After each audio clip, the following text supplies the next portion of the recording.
অতিরিক্ত বৃষ্টির জেরে এবার ফুলে ফেপে উঠেছে ময়ূরাক্ষী নদী। ফলে বীরভূমের সিউড়ি তিলপাড়া ব্যারেজ থেকে জল ছাড়া হলো ময়ূরাক্ষী নদীর ডাউনস্ট্রিমে।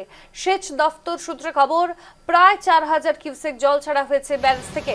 ময়ূরাক্ষী নদীর আপার ক্যাচমেন্টে বীরভূম ও ঝাড়খণ্ডে ব্যাপক বৃষ্টিপাতের জেরে জলস্তর বেড়েছে ময়ূরাক্ষী নদীর। আতঙ্কে দিন কাটাচ্ছে নদী তীরবর্তী এলাকার পরিবারগুলি।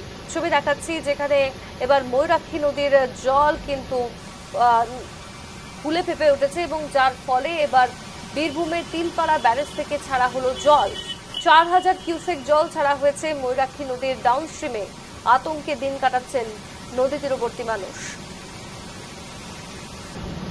টেলিফোন লাইনে জুড়ে গিয়েছেন আমাদের বীরভূমের প্রতিনিধি শুভদীপ। শুভদীপ, ভয়ঙ্কর দৃশ্য বলা যেতে পারে, কারণ একদিকে আমরা জানি অসমে প্রলয়ঙ্কারী বন্যা রয়েছে, তার মধ্যে এবার বাংলায়ও দেখা যাচ্ছে বীরভূমে ময়ূরাক্ষী নদীর জল ফুলে ফেপে উঠেছে এবং বীরভূমের যে তিলপাড়া ব্যারেজ, সেই ব্যারেজ থেকে জল ছাড়া হয়েছে এবং যার ফলে কিন্তু আতঙ্কিত নদী তীরবর্তী অঞ্চলের মানুষ। কি জানাচ্ছ?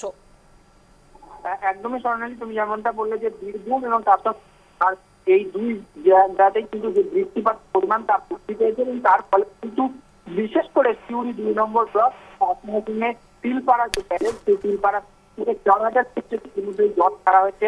আমরা শেষ দপ্তর সূত্রে রাখতে পারছি এবং আগামী যে বৃষ্টিপাতের পরিমাণ বাড়ছে, এই জল ছাড়ার পরিমাণও বাড়ছে। তার ফলে কিন্তু স্বাভাবিকভাবে বন্যার পরিস্থিতি বা প্লাবন পরিস্থিতি সৃষ্টি হতে পারে, এমনটাও কিন্তু জেলা দেখতে পারা যাচ্ছে। এবং ইতিমধ্যে নদী তীরবর্তী যে মানুষরা রয়েছেন, অজয় এবং ময়ূরাক্ষী সহ অন্যান্য যে নদী তীরবর্তী বীরভূম জেলায় সেখানকার তীরবর্তী মানুষরা তাদেরকে ইতিমধ্যে সতর্ক করা হচ্ছে। এবং আমরা দেখতে পেয়েছিলাম যে আজকে কিন্তু চন্দ্রভাগা ওপর দিয়ে জল বচ্ছে এবং তার ফলে 8 থেকে 10টি এলাকার যারা মানুষ রয়েছে তারা কিন্তু প্রচন্ড দুর্ভোগের শিকার হচ্ছে এবং বিপজ্জনক পরিস্থিতির উপর দিয়ে চলাচল করতে বাধ্য হচ্ছেন বা তাদের একদম যোগাযোগ ব্যবস্থা ভেঙে গিয়েছে।